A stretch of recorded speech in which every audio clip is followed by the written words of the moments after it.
Cutler's work was not unique, some experts have noted. No duh, because we've got a trail of evidence and records about some of the work of Dr. John Cutler, including, there is a reference here coming up once again.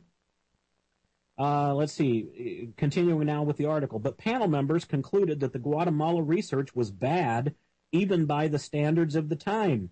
They compared the work to a 1943 experiment by Cutler and others, in which prison inmates, this is in Terre Haute, Indiana, prison inmates were infected with gonorrhea.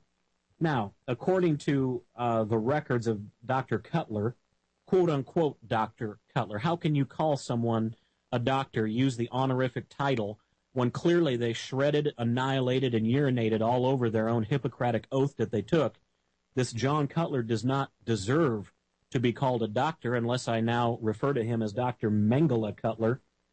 As I continue the article, according to him, the inmates were volunteers who were told what was involved in the study and gave their consent. Folks, I promise you they did not realize they were being infected with gonorrhea. They volunteered for a medical experiment without being provided the details. The Guatemalan participants, or many of them, received no such explanations and did not give informed consent.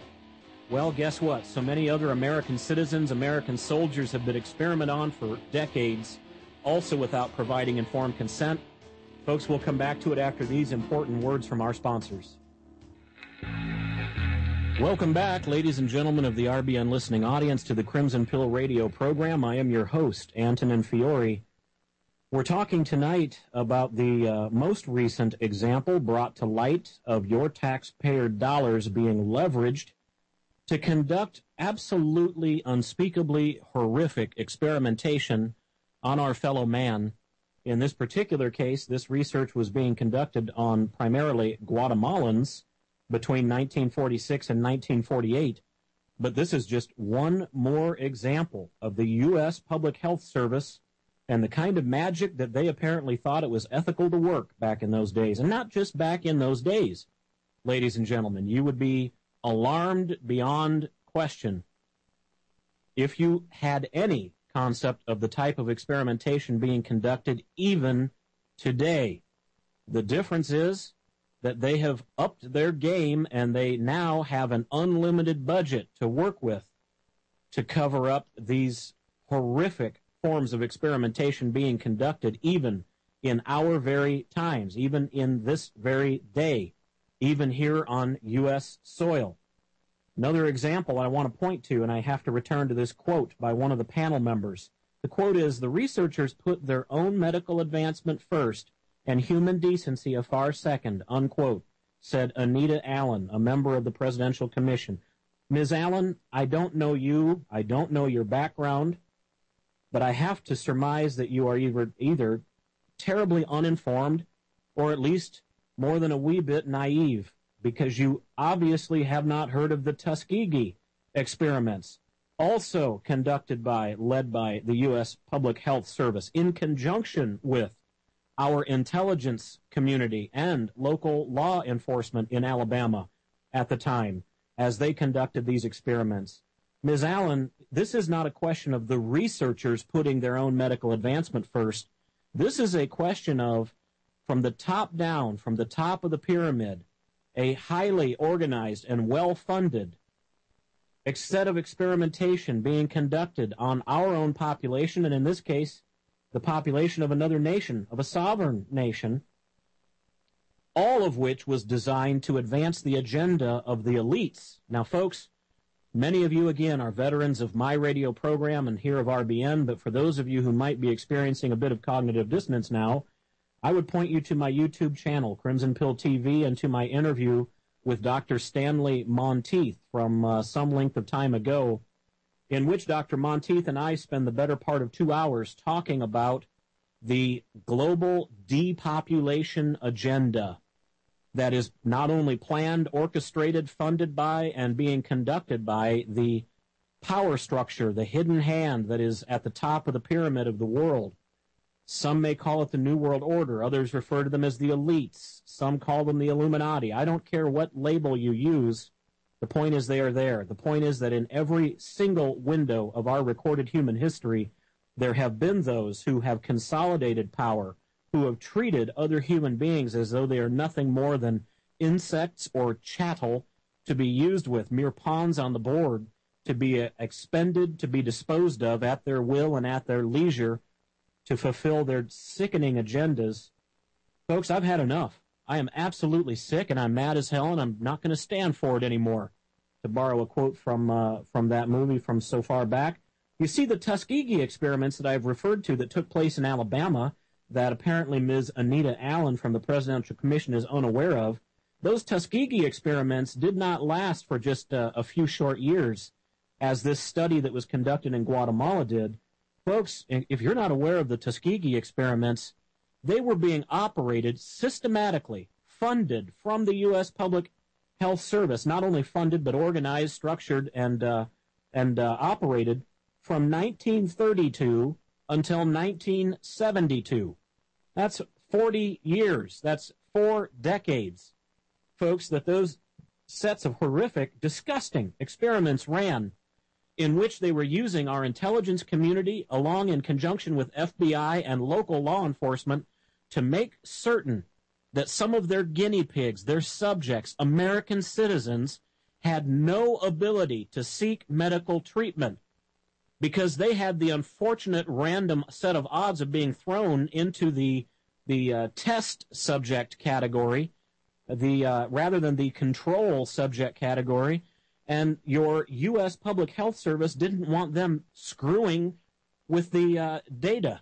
So they used FBI, local law enforcement to make certain that those individuals had no opportunity and could not receive medical treatment when they were trying and attempting to go on their own to get actual medical treatment instead of the packet of lies that they'd been receiving from the doctors responsible and conducting the Tuskegee experiments themselves. Folks, this is sick, but it's only just the beginning, as I mentioned, and it's only one piece in the puzzle of the larger agenda, and that's definitely something that we want to get to and discuss. Believe it or not, I'm going to tie this back into the NASA revelations that more recent batch of them that we talked about last night. When we come back on the other side of the break, we're willing to take some phone calls. 1-800-313-9443 is the number.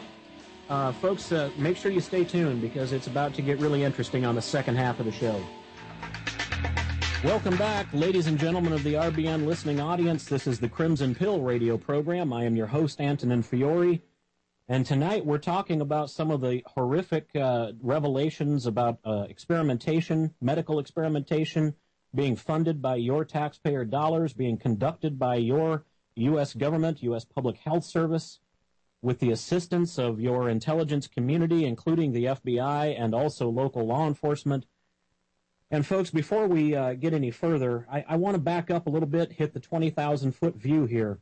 Once again, I have found ever since I came over to the RBN network that we have a very loyal and veteran and extremely well-informed RBN listening audience. And for so many of these folks, some of these topics that I cover are rehashing at times some of the information that these folks are already familiar with, and yet that's why I continue to try to work from these headlines that are popping out each and every day, because those give us the opportunity then to relate that new information back to our family, our friends, other people that we're attempting to awaken. And yet in this process, I try to balance my time with those folks that I continue to get messages from who are relatively new to this research, to these subjects. And these folks continue to ask to back it up and start from a fundamental level. So as you can see, it's trying to satisfy two very uniquely and sometimes radically different audiences in terms of their level of information and foundation with this knowledge. Folks, we are at war. And when I say we, I mean people, population in general. We are at war with a segment of the world's population that has wealth that is unimaginable to most of us. They have power which is also unimaginable because it is funded by a blank check.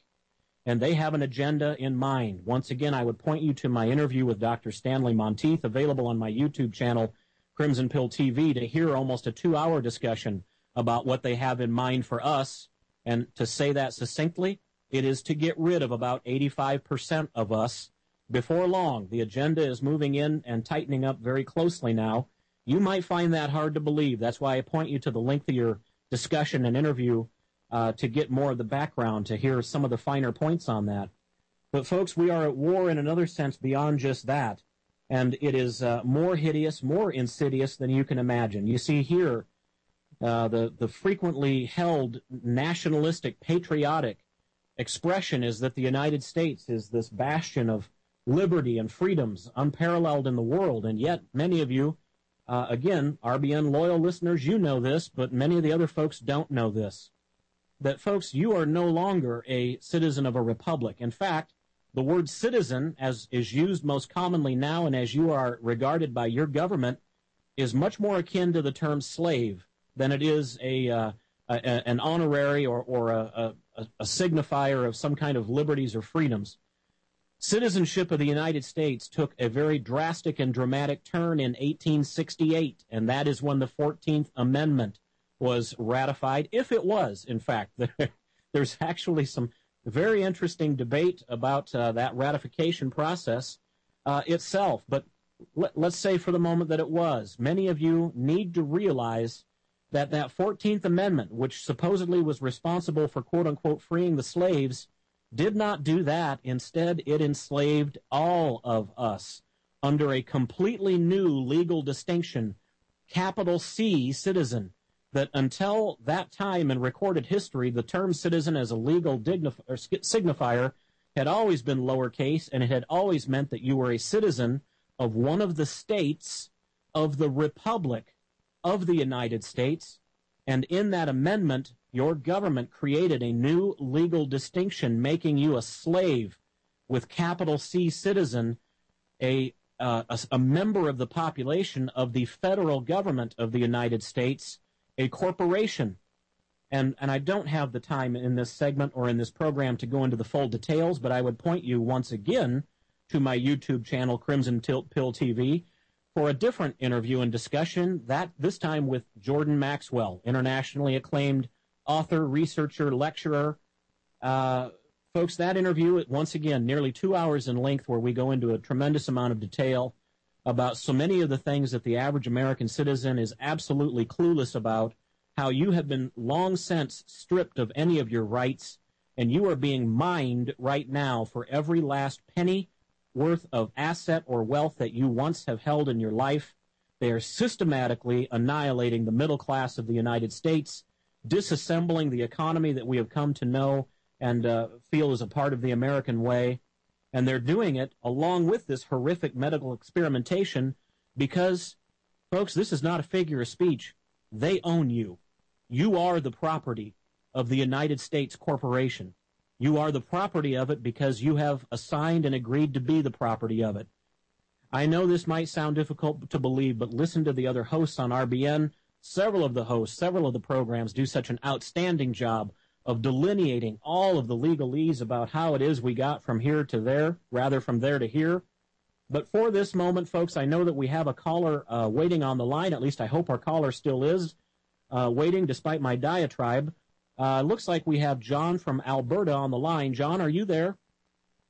Yes, I am. I am. Hello, John. I'd like to say hello to you. Thank you for your call and welcome to the show. What's on your mind, John? Well, I'm thinking, I agree with most of what you say, like pretty much. And I'm a little shattered that, like my compatriots don't understand this. But question to you is, like, what is the Department of Justice doing? Like, why aren't they acting? Why aren't they seeing what's going on? And why aren't they preserving the Constitution? Like, what is possibly happening there? John, it's an I don't excellent... get it. It's an excellent question, John, and the reason why it doesn't make sense is because you yourself are applying common sense, and all of this business has nothing to do with common sense anymore. And I'm not just meaning to sound clever or poetic in phrasing it that way. John, I'd like to actually ask you a couple of questions if I could. I'd like to learn a little bit more about your level of experience with some of these subjects. John, are you familiar with the bankruptcy of the United States of America?